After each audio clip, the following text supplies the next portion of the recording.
Welcome back to the Hindi class of 8th। बच्चों, पिछले सप्ताह हमने आपको पाठ नंबर 2 नादान दोस्त पढ़ाया था और हमने आपको पूरा पाठ एक्सप्लेन किया था।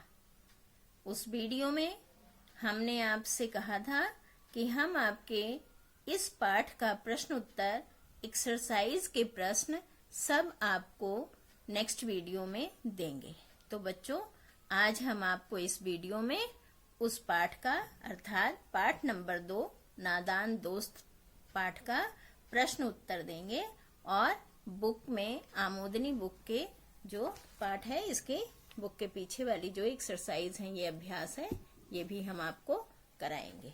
तो चलिए सबसे पहले हम प्रश्न उत्तर पर आते हैं। आप देखिए बुक में ये आपका लिखित प्रश्न है और फर्स्ट प्रश्न के 5 पार्ट्स हैं। ये आप देख सकते हैं। निम्नलिखित प्रश्नों के उत्तर लिखिए। इसके क, ख, ग, घ, अंग 5 पार्ट हैं। हम इसके आंसर आपको पहले देखते हैं। अब आप अपनी कॉपी में आंसर लिख सकते हैं। देखिए, हम रीड करेंगे, आपको ध्यान से सुनना है ताकि आप अच्छे से आंसर्स को समझ सकें। जो आपका पाठ 2 था नादान दोस्त। अब निम्नलिखित प्रश्नों के उत्तर लिखिए। क, प्रश्न नंबर क, फर्स्ट का क पार्ट। चिड़िया के अंडों का पता लगने पर श्यामा व केशव के व्यवहार में क्या परिवर्तन आ गया था? उत्तर देखिए बच्चों। चिड़िया के अंडों का पता लगने पर केशव और उसकी बहन श्यामा दोनों बड़े ध्यान से चिड़िया को कार्निस के ऊपर आते जाते देखा करते। ठीक है, फिर देखिए, दोनों बच्चे उन्हें देखने के लिए सवेरे ही कार्निस के सामने पहुंच जाते। उन्हें अब दूध और जलेबी की भी सुध न रहती थी। हर समय उनके दिल में अंडों के बारे में तरह तरह के सवाल उठते रहते थे। ये आपका आंसर नंबर का हो गया। अब ख पार्ट पे आइए। अंडों की हिफाजत की तैयारियों में केशव व श्यामा ने क्या क्या किया? ध्यान दीजिए। आंसर नंबर ख पर अंडों की हिफाजत के लिए केशव ने श्यामा की मदद से कार्निस पर रखे अंडों के नीचे कपड़े की तह की हुई एक गद्दी रख दी तथा आगे देखिए, अंडों पर छाया करने के लिए एक टहनी से टिकाकर टोकरी रख दी। ठीक है, ये आपका ख आंसर हो गया।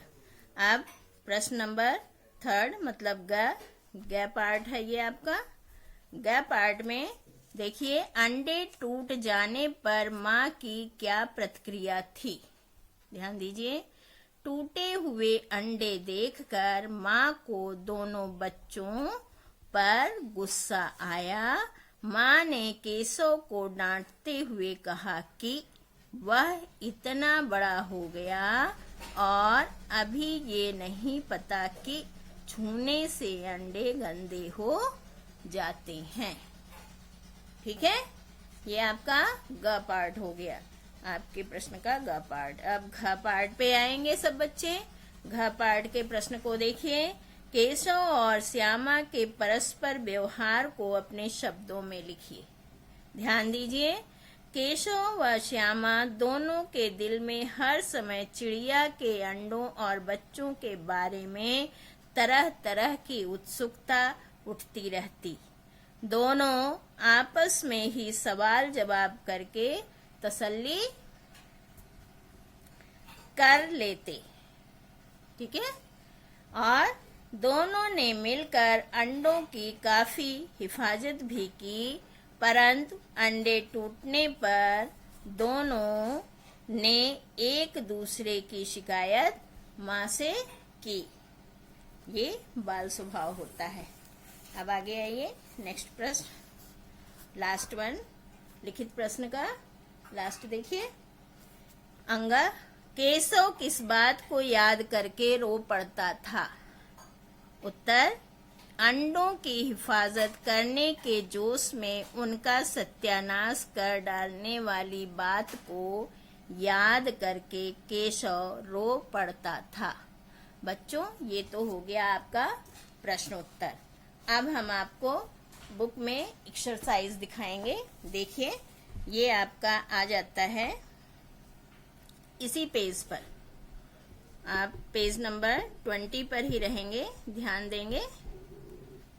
देखिए, ठीक है। ये आपका आता है फिल अप द ब्लैंक्स। पहले कौन सा प्रश्न आ गया? ये तो हम लोगों कर चुके। अब हम आ गए हैं सही शब्द से रिक्त स्थान भरिए। ये सेकंड क्वेश्चन है आपका, ध्यान दीजिए, ठीक है। केशव ने श्यामा से डैश फेंकने वाली टोकरी उठा लाने को कहा। तो यहाँ पर आएगा कूड़ा, यहाँ पे आपको कूड़ा भर देना है। सेकंड में देखिए, यहाँ पर केशव की तत्परता पर श्यामा दिल से सोच रही थी कि भैया कितने चालाक हैं। फिर आप पाठ के अनुसार देखिए, इसमें केशव के छूने से चिड़िया के अंडे गंदे हो गए थे। ठीक, यहाँ पे गंदे शब्द आना है। घर अंडों की हिफाजत करने के जोश में केशव ने उनका सत्यानाश कर डाला। यहाँ पे सत्यानाश शब्द आना है। फिर अंगा में भैया अंडे तो नीचे पड़े हैं, यहाँ पर डैश में बच्चे उड़ गए। बच्चे शब्द आना है। अब आप नेक्स्ट क्वेश्चन पे आएंगे। सही पर सही और ऑप्शन को आपको चुनकर बताना है। ध्यान से देखिए बच्चों, ये है आपका प्रश्न थर्ड। सही उत्तर पर सही का चिन्ह लगाइए। इसमें आपको ऑप्शन दिए गए हैं। देखिए, चिड़ियों के अंडों के विषय में मन में प्रश्न उठने पर दोनों बच्चे किससे प्रश्नों का उत्तर पूछते थे? अब यहाँ आता है माता से, पिता से, आपस में ही। तो पाठ के अनुसार हमने क्या देखा, वो आपस में ही पूछते थे ना, इसलिए हम आपस में ही पर टिक लगा देंगे। ख, श्यामा ने केशव का ध्यान चिड़िया की किस तकलीफ की ओर दिलाया जिस पर अभी केशव का ध्यान न गया था? बच्चों को भूख लगने की, बच्चों के प्यास लगने की, बच्चों को धूप लगने की। उसने धूप लगने की तरफ ध्यान दिलाया था, जिसको केशव ने नहीं सोचा था। तो हम धूप लगने में टिक लगा देंगे। केशव ने चिड़िया के लिए पानी किसमें रखा? कांच की प्याली में, पत्थर की प्याली में, टूटी हुई प्याली में। उसने जो पत्थर की प्याली जिसमें तेल था, वो तेल उसने गिरा के उसमें रखा था ना, तो पत्थर की प्याली के सामने हम टिक लगाएंगे। अब आप घर पे आ जाइए। केशव के कार्निस पर हाथ रखते ही चिड़िया उड़ गई, चिड़ा चिड़िया दोनों उड़ गए, अंडे नीचे गिर गए। आपका सेकंड वाला आएगा, चिड़ा और चिड़िया दोनों उड़ गए। अब आप अंगा पे आइए। अंडे कार्निस से नीचे किसने गिराए थे? चिड़िया ने, केशव ने, श्यामा ने। चिड़िया ने गिराए थे, इसलिए चिड़िया ने के सामने हम टिक लगा देंगे। अब बच्चों फोर्थ प्रश्न पे आएंगे हम। प्रश्न नंबर 4 पर हम लोग आएंगे और देखिए इसमें क्या है। इसमें भी हमें सही गलत का चिन्ह लगाना है। इसमें वाक्य सही है तो सही का चिन्ह लगाना है, और वाक्य गलत है तो हमें गलत का चिन्ह लगाना है। ध्यान दीजिए अब आप इस पे। केशव और उसकी बहन श्यामा दोनों बड़े ध्यान से चिड़िया को वहां आते जाते देखा करते थे। तो ये तो सही है, यहाँ पे सही लगा दीजिए। चिड़िया ने सर्दी के दिनों में अंडे दिए थे। सर्दी थी तब? नहीं, गर्मी थी, तो यहाँ पे हम गलत का निशान लगाएंगे। श्यामा ने स्टूल पर चढ़कर अंडों को देखा था। गलत है, श्यामा को उसके भाई केशव ने नहीं देखने दिया था। अब हम नेक्स्ट पेज पर चलेंगे बच्चों, आ जाइए आप।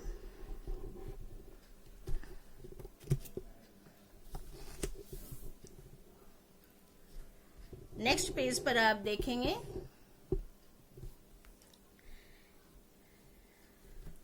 हाँ, घ पार्ट देखिए।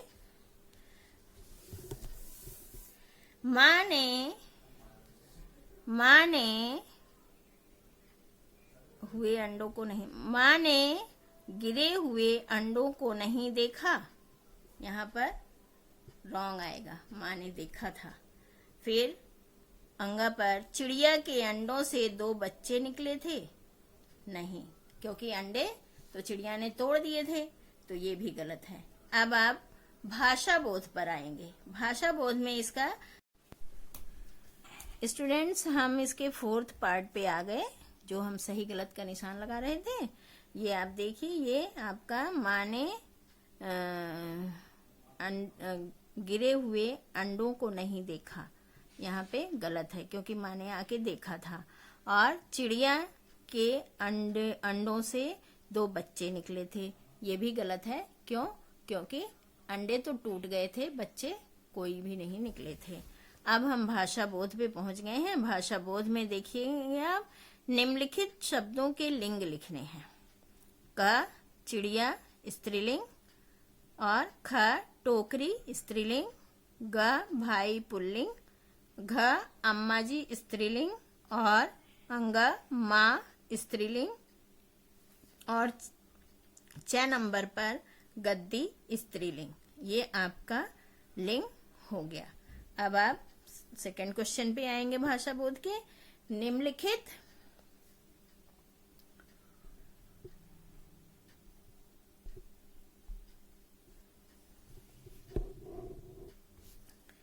निम्नलिखित शब्दों से विशेषण बनाइए।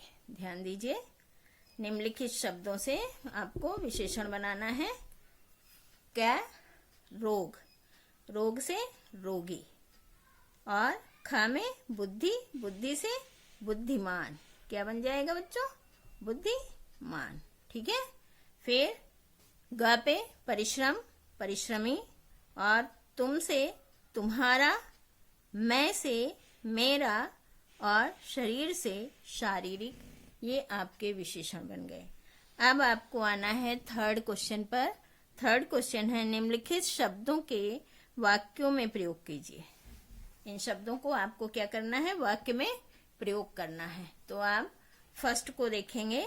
इसका आप अपना भी वाक्य बना सकते हैं, ऐसा कोई इशू नहीं है, लेकिन हमने फिर भी इन सबको वाक्य में प्रयोग करके आपको दिखा दिया है कि आपको गाइडलाइन भी मिल जाएगी, और आप अगर अपना बनाना चाहते हैं तो अपना भी बना सकते हैं।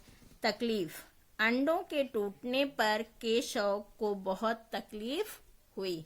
जिस शब्द का आप प्रयोग करेंगे उसके नीचे अंडरलाइन करेंगे। यहाँ पे आप देख सकते हैं अंडरलाइन हमने कर रखा है। चालाक, श्यामा ने सोचा कि भैया कितने चालाक हैं। 3rd ग नंबर पे। आहिस्ता, केशव ने अंडों को टोकरी में नीचे आहिस्ता से रख दिया। फिर घ सहमी, श्यामा सहमी सी माँ को देखने लगी। फिर आप अंगा पे आएंगे। जिज्ञासा, श्यामा और केशव की जिज्ञासा दिन प्रतिदिन अंडों को देखने के लिए बढ़ रही थी। ये आपका यहाँ पर अंगा भी हो गया, अर्थात 5th वन भी आपका कंप्लीट हो गया। बच्चों, इसमें लास्ट में कुछ पिक्चर्स बने हुए हैं चिड़िया के, आप देख सकते हैं। इन पिक्चर्स को देखकर हमें इनके नाम लिखने हैं। तो कुछ नाम तो थोड़ा टिपिकल थे हिंदी में, लेकिन फिर भी हमने उनको खोज के निकाला है। आप देखिए, पहला वाला तो चील है। ये चील चिड़िया से आप सब वाकिफ हैं इस नाम से। गौरैया, ये भी चिड़िया हमारे घर के आसपास दिखाई देती हैं, आजकल वैसे कम हो गई हैं, तो ये तो गौरैया है, आप अच्छे से पहचान सकते हैं। ये बगुला है बच्चों, और ये है नीलकंठ। आपने देखा होगा, नीले रंग की एक चिड़िया होती है, उसका नाम है नीलकंठ। ये है सारस, लंबी चोंच का है। और ये है उल्लू, इसको भी आप अच्छे से पहचान रहे होंगे। ये पक्षी है गुंजन पक्षी। ये आपने हमिंग बर्ड ऐसे इंग्लिश में बोलते हैं इसको, ये गुंजन पक्षी कहा जाता है। और ये लकड़ी को जैसे ठक ठक ठक ठक करके तोड़ता रहता है। ये पक्षी जो है जिसे वुड कटर कहते हैं, ये है आपका लकड़हारा पक्षी।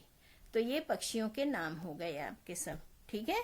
और यहाँ पे ऊपर, इसी के ऊपर जो ये है, सोचिए समझिए और कीजिए, ये आपकी क्रिएटिविटी से संबंधित हैं, जो आपको अपने आप ऐसे ही हॉबीज के रूप में या खाली समय में आप इन सबको कर करके आप अपना क्रिएटिविटी दिखा सकते हैं। जैसे इसमें है, अगर मैं उड़ सकती विषय पर एक अनुच्छेद लिखिए।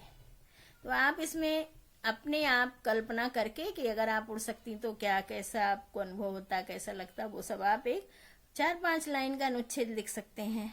और इसी तरह इस कहानी के जो शीर्षक है, नाम है, उस पे तर्क संगत लिखिए तथा कहानी का कोई अन्य शीर्षक भी बताइए। मतलब नादान दोस्त जो कहानी का नाम दिया गया है, ये आपको कैसा लगा नाम, इस विषय पर आप सोच भी सकते हैं और दूसरा नाम भी बता सकते हैं कि ये नाम ठीक है तो क्यों ठीक है, आपको नहीं ठीक लग रहा तो क्यों नहीं ठीक लग रहा है, और आप क्या नाम रखना चाहते हैं वो नाम आप बता सकते हैं। फिर इसमें यदि आपको कभी किसी पक्षी से संवाद का अवसर मिला तो आप क्या क्या बातें करना चाहेंगे, अपनी कलम के अनुरूप संवाद लिखिए। सपोज आपको किसी चिड़िया से, आप कल्पना कीजिए कि बात करने का मौका मिले, वो आपकी बात समझ रहा है, आप बात करें उस चिड़िया से, तो आप क्या क्या बात करना पसंद करेंगे, क्या क्या बातें करना चाहेंगे, उसको आप कल्पना करके, सोच के अपने विचार आप व्यक्त कर सकते हैं, लिख सकते हैं, एक संवाद की तरह कि आपने ये कहा तो चिड़िया ने वो कहा। जैसे कन्वर्सेशन होता है इंग्लिश में, ऐसे हिंदी में संवाद वो कहते हैं, उसको संवाद कहते हैं। तो बच्चों, ये आपका यहाँ पर चैप्टर नंबर 2 नादान दोस्त का पेज नंबर 21 पर सब कुछ कंप्लीट हो गया। अब आप इसको कॉपी में, जो आपके प्रश्न उत्तर हैं, फर्स्ट क्वेश्चन, उसके 5 पार्ट आप कॉपी में लिख लेंगे और बाकी ये आप अपनी बुक्स फिल कर लेंगे और याद करेंगे। नेक्स्ट वीक आपका रिवीजन टेस्ट इस चैप्टर से आएगा, ठीक है। अच्छा, धन्यवाद। अब हम आपको आज चैप्टर नंबर 3 उद्बोधन से, बच्चों आपकी उद्बोधन पुस्तक है, उद्बोधन पुस्तक से हम आपको चैप्टर नंबर 3 पढ़ाएंगे।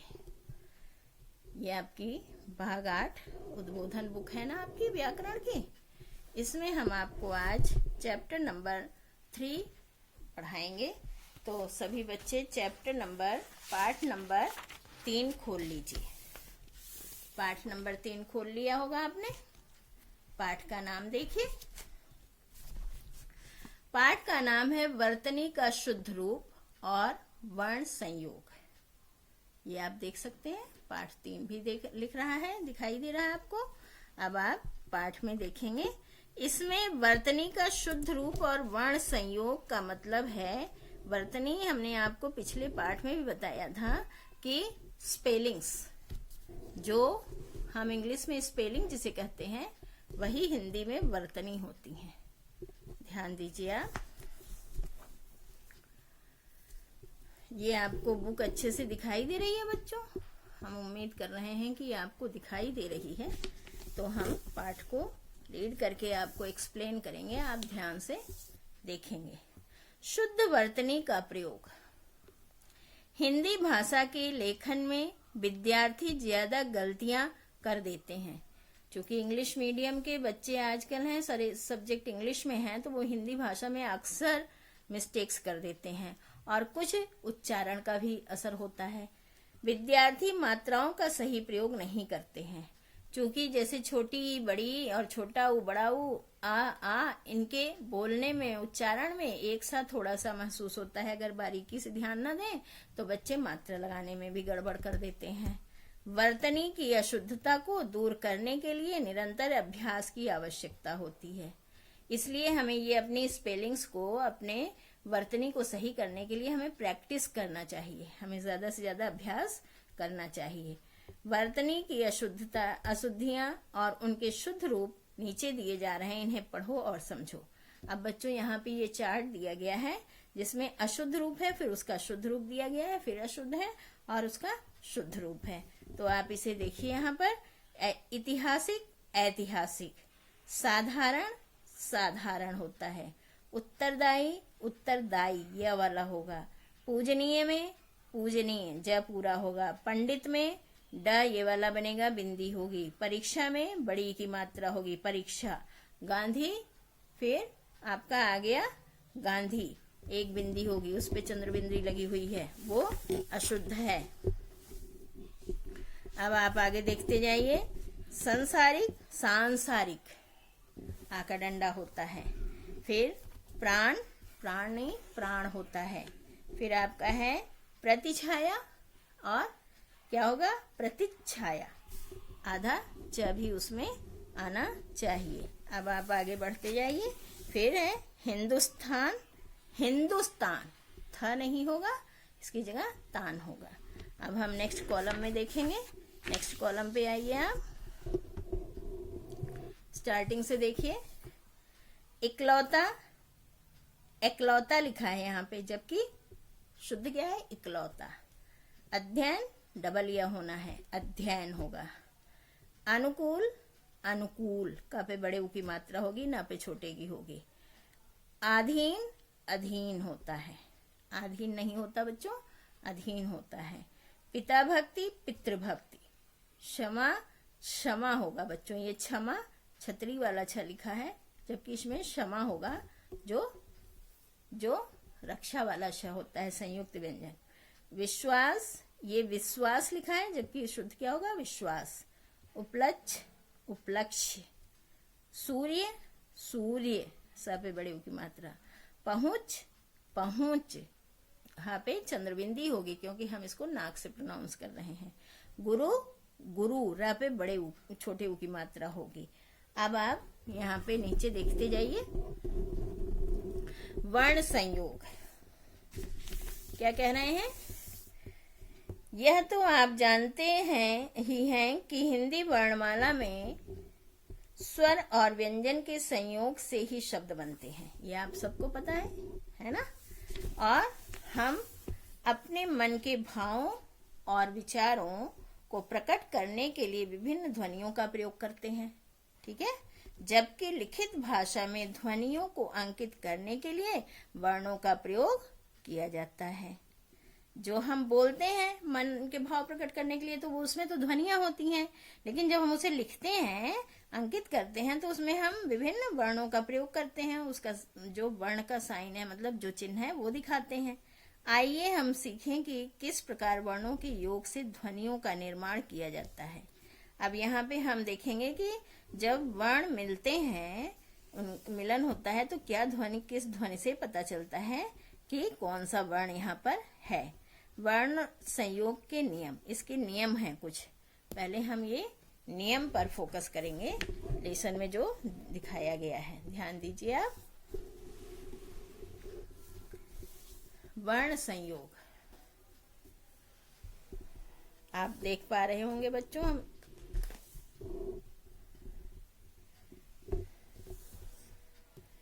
वर्ण संयोग के नियम। हिंदी में स्वर, स्वर तंत्र ध्वनियां हैं, क्योंकि इनके उच्चारण में किसी व्यंजन की सहायता नहीं लेनी पड़ती।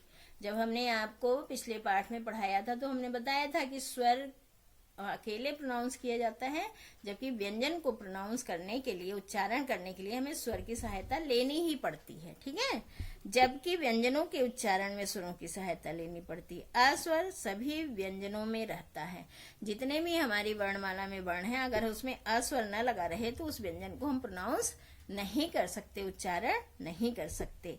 परंतु लिखते समय व्यंजन का स्वर रहित दिखाने के लिए उसके नीचे हलंत का चिन्ह लगाया जाता है। परंतु अगर हम लिखते हैं और हमें उस स्वर रहित दिखाना है, मतलब इसमें स्वर नहीं जुड़ा हुआ है, तो हम हमारे साहित्य का जो व्याकरण का नियम है हलंत, जिसके द्वारा उस अक्षर में स्वर रहित दिखाया जाता है, उसका प्रयोग करते हैं, जो आप यहाँ ब्रैकेट में देख सकते हैं कि अक्षर के नीचे एक छोटी सी डंडी ऐसे लग जाती है। अब यहाँ पे आप देखेंगे फल, फ प्लस ल, फल हो गया। कमल, क म ल, कमल हो गया। अब आप इसके उच्चारण से समझ सकते हैं कि इनमें अ ऑलरेडी जुड़ा हुआ है। आगे यही चीज आपको वो दिखा रहे हैं, देखिए फ में हलंत लगा दिया अ। जब फ हलंत है तो मीन्स इसमें स्वर नहीं है, और अ अलग लिख दिया। हमें अलग अलग करना हुआ तो हमने दोनों को अलग कर दिया। इसी प्रकार ला को भी, और जब हम इसमें से हलंत हटा देंगे तो इसका मतलब अ इसमें जुड़ा हुआ है।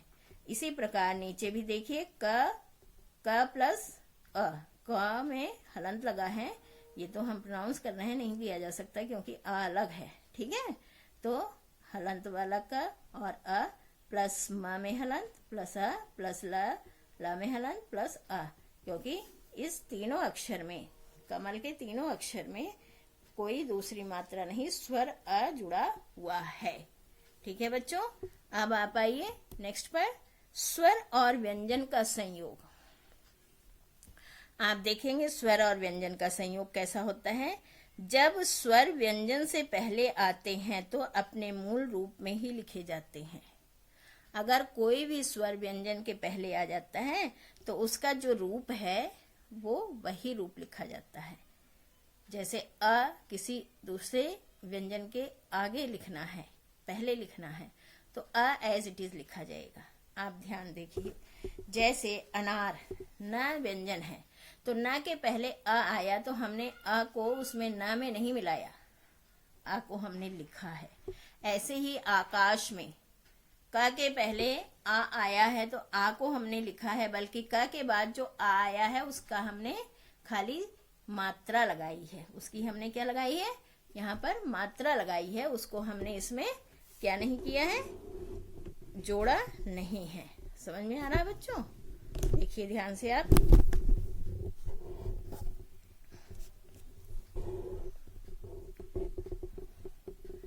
आगे देखिए, ये आकाश हो गया आपका। इसके बाद एक शब्द और है इमली। इमली को देखिए, ई मली, म से पहले ई है इसलिए हमने ई को भी लिखा है। अब आपका ईमानदार, उपयुक्त, ऊन, एक, ऐश्वर्य, ओस, औरत, ऋषि।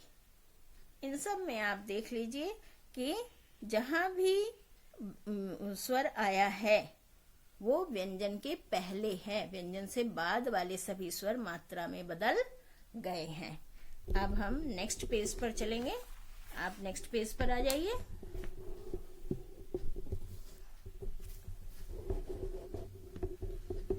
यस, सभी बच्चे अपनी पुस्तक में देखेंगे पेज नंबर 19। हम उम्मीद कर रहे हैं बच्चों कि आपको पेज दिखाई दे रहा है।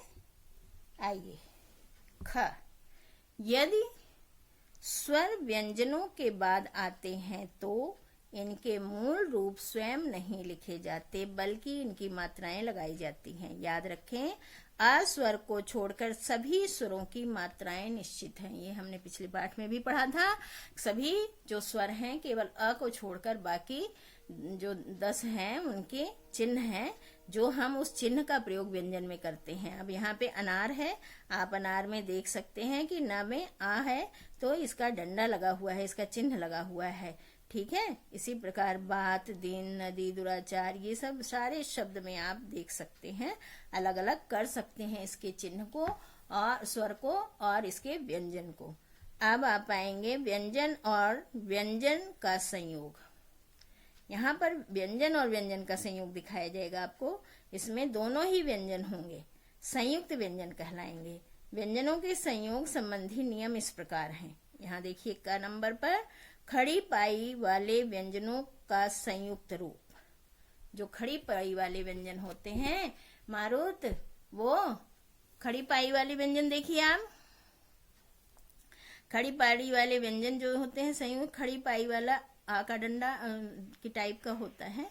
उसके जो अक्षर बनाने का तरीका होता है उसमें एक डंडी होती है और उस डंडी में हम बनाते हैं। जैसे आप अभी आगे देखेंगे, वाले व्यंजन जब अपने पश्चात आने वाले व्यंजनों से जुड़ते हैं तो उनकी पाई हटा दी जाती है।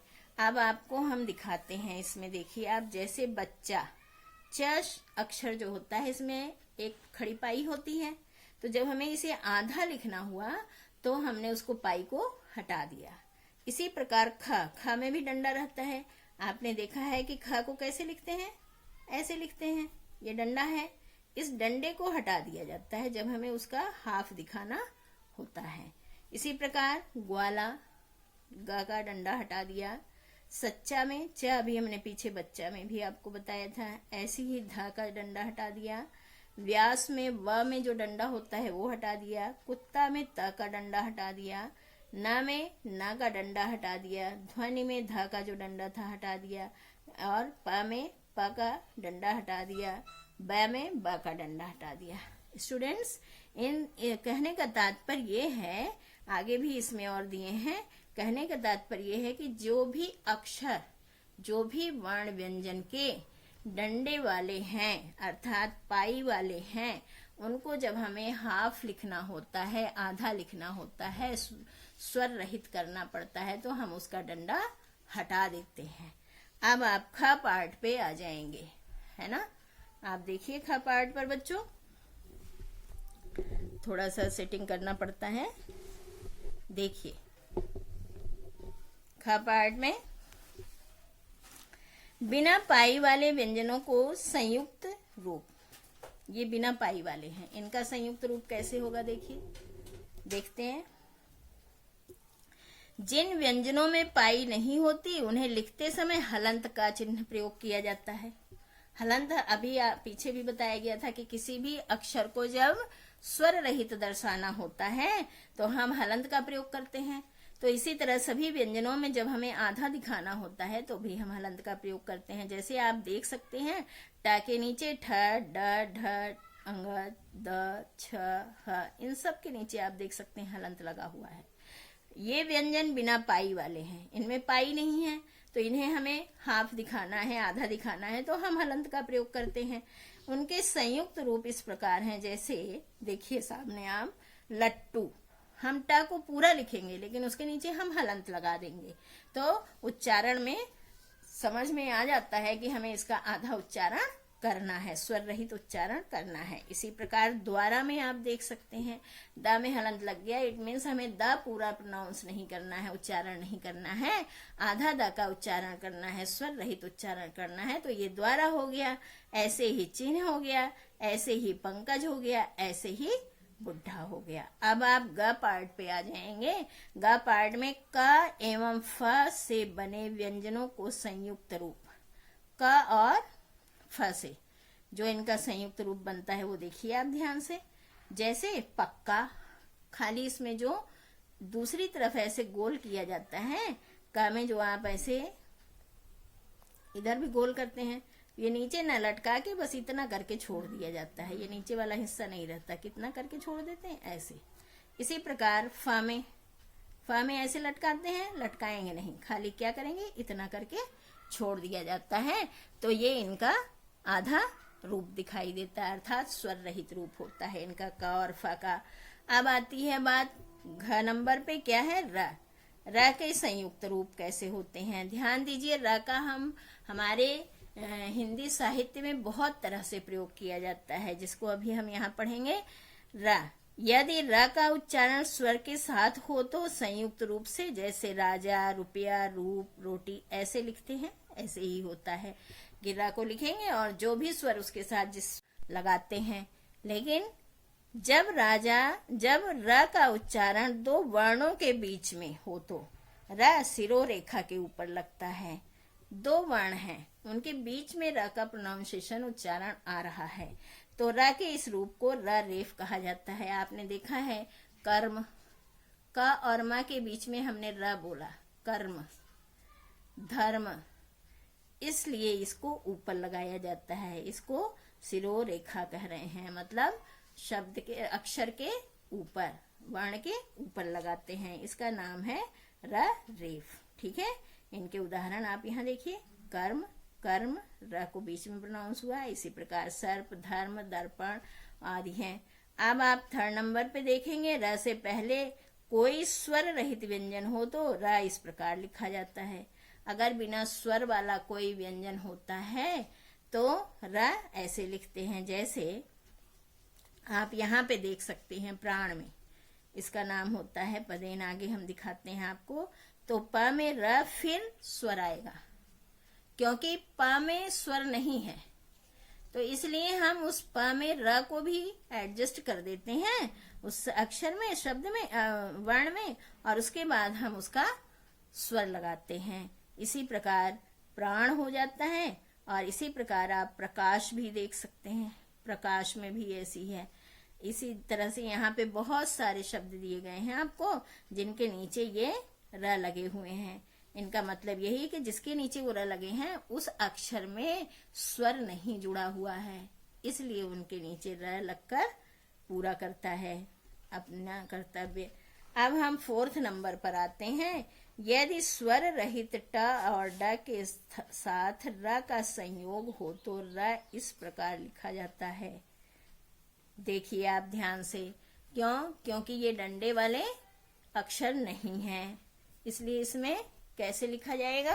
इसमें आप ध्यान से देखिए, ट में नीचे लगाते हैं, देख सकते हैं आप यहाँ पे ट्रक, ट्रॉली, ड्रम, राष्ट्र। अब श के साथ र का संयोग होने पर र इस प्रकार लिखा जाता है, जैसे श प्लस र है ना, तो श्र, श्रीमान। आपने इसे संयुक्त अक्षर में भी पढ़ा है, श्रमण, शर्म, श्रम आदि। अब आपका आता है 6 नंबर पे, स के साथ र का संयोग। इसमें स के नीचे लगा देते हैं जो बीच का हिस्सा होता है, तो ये स्र हो जाता है। देख सकते हैं आप, सहस्त्र, स्रोत आदि। ठीक है। अब आप अंगा नंबर पे आएंगे। अंगा, इया, र, न और म व्यंजनों के स्थान पर अनुस्वार का प्रयोग होता है। जहाँ पे ये व्यंजन प्रयोग किए जाते हैं वहाँ पे हमारे व्यंजन की माला में से, वर्णमाला में से जो अनुस्वार होता है, अंग स्वर वाले उसमें होता है, इसे आयोगवाह कहते हैं, इसका प्रयोग करते हैं। देखिए आप, पंकज संस्कृत में तो हम ऐसे लिखते हैं, लेकिन हिंदी में हम उसको इस प्रकार से लिखते हैं। यहाँ पर हम बिंदी का प्रयोग करते हैं। ऐसे ही चंचल में आप देख सकते हैं, ऐसे पंडित में, ऐसे पंच में देखिए, कंठ में भी देखिए और अंधा में भी। हमने उस 5वें अक्षर को बिंदी में बदल दिया, तो हम उस अक्षर के ऊपर एक जो बिंदी लगाते हैं उसे अनुस्वार कहते हैं। हम इस प्रकार से इसको लिखकर प्रस्तुत करते हैं। अब ध्यान देने की बात है, जब 2 पंचाक्षर इकट्ठे आ जाते हैं और पहला व्यंजन स्वर रहित है तो उसे अपने मूल रूप में ही लिखा जाता है। जन्म और अन्न, यहाँ कह रहे हैं कि 2 पंचाक्षर इकट्ठे आ गए। अगर दोनों इकट्ठे आए हैं तब हम बिंदी का प्रयोग नहीं करेंगे, तब हम उनका मूल रूप ही लिखेंगे। जैसे आप इसमें उदाहरण में दिखाया इन्होंने, न भी पंचाक्षर है और मैं भी पंचाक्षर है, तो हमने न को लिख के दिखाया है, न कि बिंदी लगाई। ऐसे ही अन्न में भी हमने न को लिखा है। अब बच्चों नेक्स्ट पेज पर पहुंचते हैं।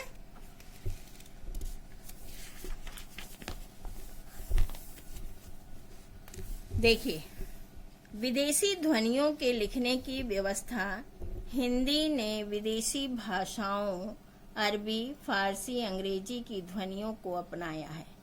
व्यंजनों के लिए नए वर्ण बनाए गए हैं, जैसे क, ख, ग, ज, फ। स्वरों के लिए नए वर्ण बनाए गए हैं, जैसे अ। हाँ बच्चों, देखिए फिर नेक्स्ट पेज पे हम आ गए हैं। विदेशी ध्वनियों की लिखने की व्यवस्था हमने आपको बताई। इसमें अरबी, फारसी, अंग्रेजी की ध्वनियों को अपनाया जाता है। व्यंजनों के लिए नए वर्ण बनाए गए हैं।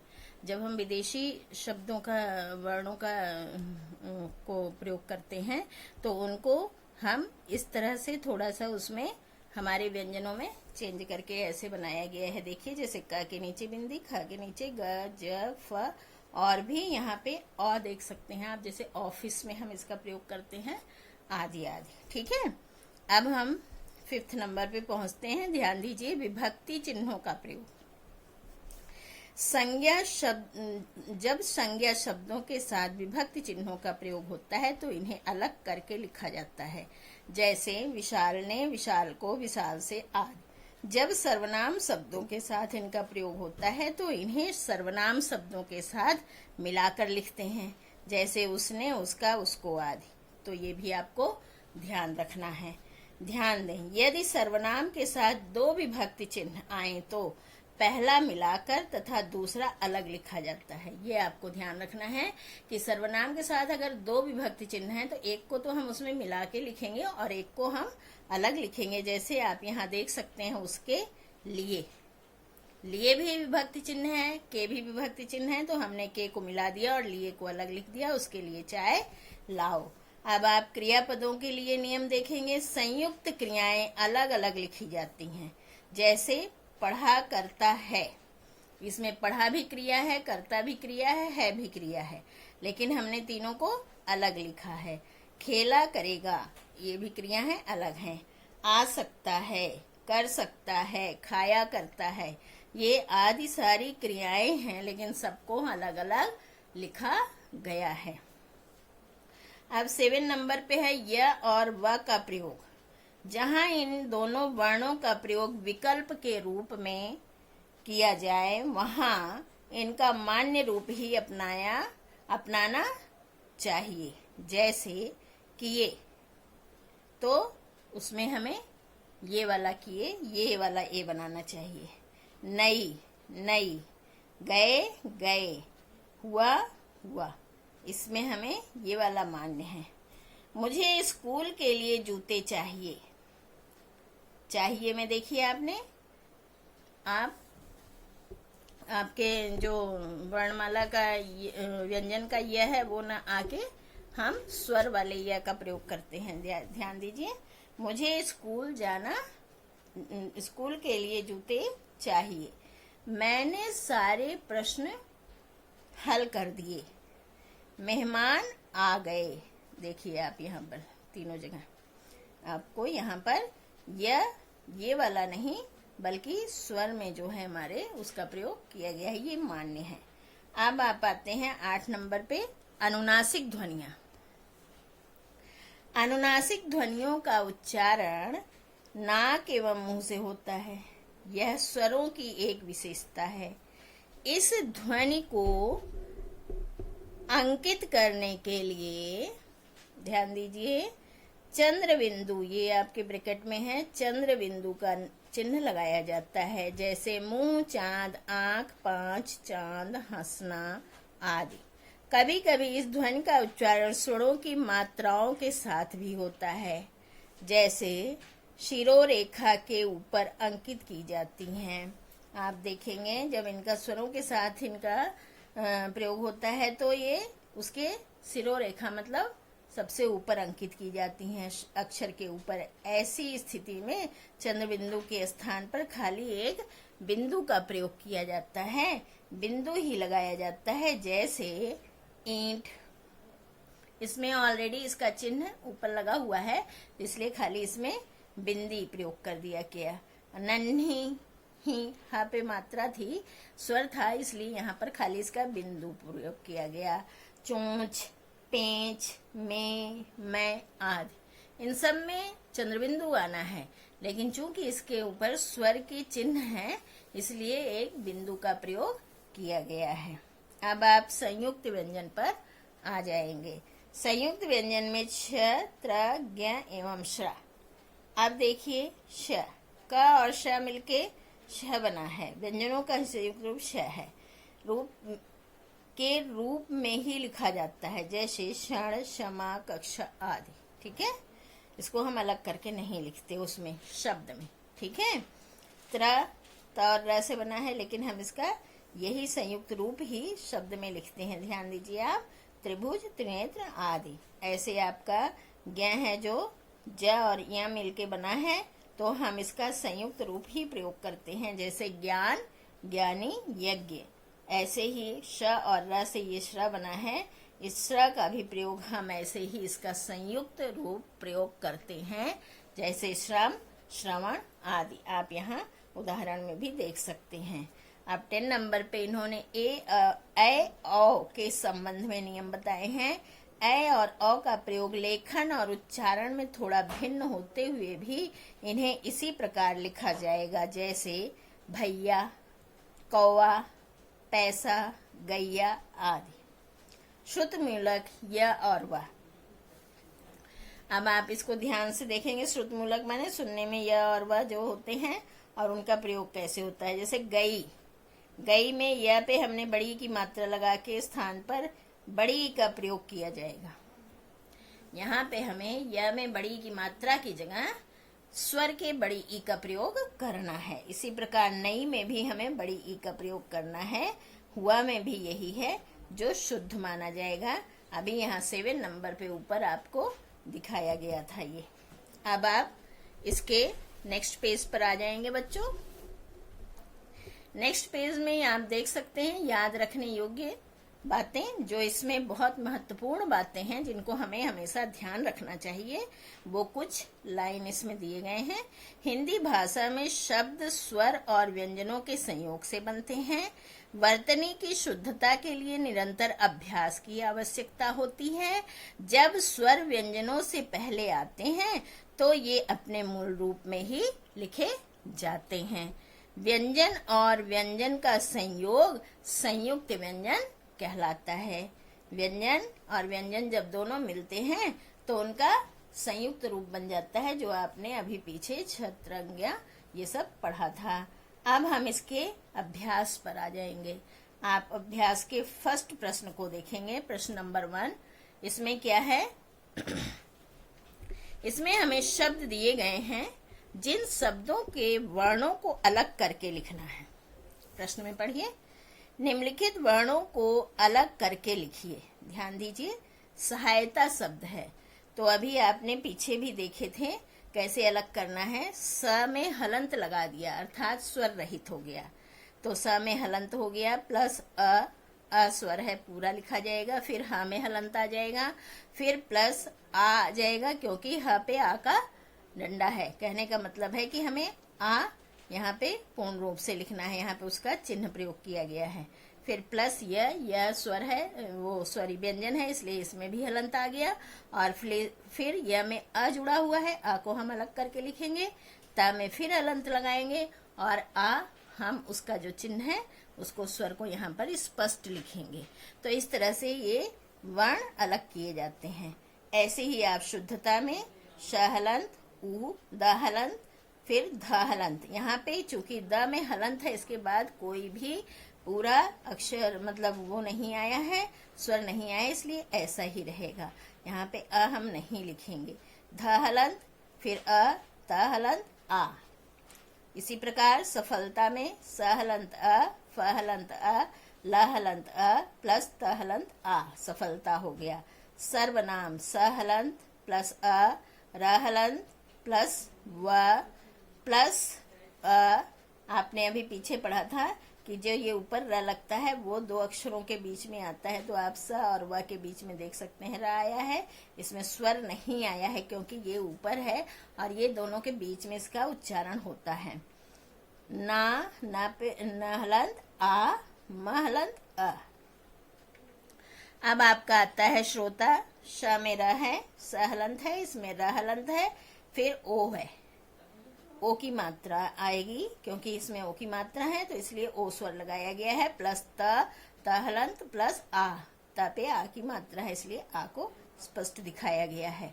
पुस्तक में भी ऐसे प हलंत, छोटा ऊ क्योंकि छोटे ऊ की मात्रा है, प्लस स में हलंत, प्लस त में हलंत, प्लस अ, प्लस क हलंत और प्लस अ। ये हो गया आपका पुस्तक। निम्न में न में हलंत, ये न है बच्चों, कभी आप मां समझें। ये आपका न है। न में हलंत छोटी ई क्योंकि न पे छोटी की मात्रा है, प्लस मां में हलंत, प्लस न में हलंत और प्लस अ। निम्न। अब आपका ऐसे योग्य आता है य पे ओ की मात्रा है तो ओ हम स्पष्ट लिखेंगे। य में हलंत ओ प्लस ग में हलंत प्लस य में हलंत प्लस अ। तो ये आपके वर्ण अलग अलग होके लिखे गए हैं। अब आप इसके नीचे वाले प्रश्न पर आएंगे। प्रश्न नंबर क्या है? प्रश्न नंबर 2 है। प्रश्न नंबर 2 में देखिए आप, वर्तनी शुद्ध करके लिखनी है। क्या करके लिखनी है? वर्तनी को हमें शुद्ध करके लिखना है। ध्यान दीजिए, आहार नहीं होता, आहार होता है। आहार माने भोजन। पूजा, पूजा में बड़े ऊ की मात्रा होती है, पूजा होता है, पूजा नहीं होता है। वृक्ष नहीं होता, वृक्ष होता है, वह आएगा यहाँ पर। ज्ञान में ज्ञ बनता है, ज और य वाला जो संयुक्त अक्षर है। ऋण में ऋषि वाला री आता है, ऋषि वाला री बनता है। कृपया में प पूरा नहीं होता, कृपया होता है, कृपया नहीं होता है। इसी प्रकार आप इधर आ जाएंगे। क्षत्रिय में संयुक्त अक्षर छ होगा, क्षत्रिय। कुत्ता में आधा त और आना है। कलश, कलश होता है, शलजम वाला सा। क्षमा में क्षमा संयुक्त अक्षर बनेगा। और ऐनक नहीं होता, ऐनक होता है, बड़ा वाला ऐ आएगा, ऐनक होता है। और विज्ञान में ज्ञा जो ये लिखा है, इसमें संयुक्त अक्षर ज्ञा बनेगा, विज्ञान होता है।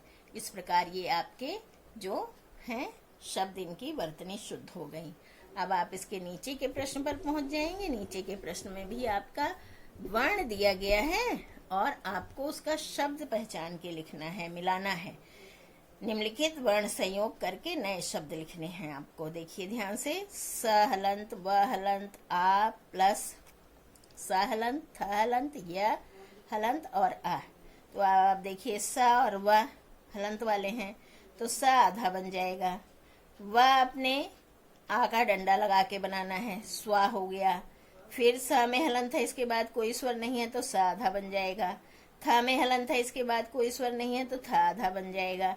य में हलंत और स्वर भी है, तो य पूरा बन जाएगा। इस प्रकार ये क्या हो गया, स्वास्थ्य। अब प्रकाश है ये शब्द, इसमें देखिए प में हलंत, र में हलंत। बच्चों यहाँ पर एक मिसिंग हो रही है, मिसप्रिंट हो रहा है, यहाँ प्लस अ भी आना चाहिए था। ठीक है, तभी तो प्र पूरा बन पाएगा। आप पीछे हम आपको दिखाएंगे, ऐसा ही है। प में र, प तो के बाद तो र आएगा, लेकिन र के बाद अ आएगा। ठीक है, तो आप यहाँ पे एरो करके लिख लेंगे, प्रकाश, प्रकाश। ठीक है, आइए ऋषि, यहाँ पे श पे ही छोटी की मात्रा आ जाएगी, ऋषि। देखिए सफल, बहुत आसान है, इसमें अ को ऐड करना है, मतलब कंप्लीट व्यंजन को लिख देना है, तो शब्द बन गया सफल। अब यहाँ पे स, अब डबल म होगा और दूसरे म पे आ का डंडा आएगा, सम्मान, न हलंत अ, सम्मान हो गया। इसी प्रकार ये है क र म अ, इसमें क में र लगेगा। ठीक है, क्रम होगा, ये क्रम लिखेंगे ऐसे। ठीक है, इसमें भी बच्चों यहाँ पर र के बाद आ आना चाहिए था। ठीक है, तब ये क्र पूरा होगा और म बनेगा। ठीक है, यहाँ पे भी ये मिस प्रिंट हो रहा है। अब आप आगे आ जाइए नीचे छ पर। देखिए स म न, इन्होंने अ में हलंत लगा दिया, जबकि स्वर में हलंत नहीं लगता, ये हलंत नहीं है, इसे आप कट कर देना। स मा न, न में अ मिला तो न हो गया, ता, समानता शब्द बना, समानता। इसमें देखिए, आप यहाँ पे देखिए, आपने प्रतीक्षा के लिए प्र लिखा गया है, जो हमने आपको यहाँ पे अ जुड़वाया है, प प्लस र प्लस अ। अब ये प्र हुआ ना अक्षर, इन तीनों को मिला के तब ये अक्षर बनता है। यहाँ पे अ की मिसिंग हो रही थी, यहाँ पर अ की मिसिंग हो रही थी, वो हमने आपको इसीलिए लिखवाया है। तो प्र, त पे बड़ी की मात्रा आ जाएगी ती, और क और श मिल के छ बनता है, और अ प्रतीक्षा, यहाँ पे आ आना था, प्रतीक्ष लिखा है इन्होंने, प्रतीक्ष। आप आ का डंडा हटा दीजिए, प्रतीक्ष ही रहने दीजिए, क्योंकि इन्होंने अ लिखा है। वैसे आप इसको शुद्ध कर लीजिए, आ का डंडा कर दीजिए और यहाँ पे प्रतीक्षा ही रहने दीजिए। प्रतीक्ष कोई का मतलब कुछ है नहीं। ठीक है, अब ये आपका अभ्यास एक्सरसाइज कंप्लीट हो गया। तो आपके उद्बोधन पुस्तक की 3rd पार्ट उद्बोधन पुस्तक से आपका 3rd पार्ट भी पूरा हो गया बच्चों।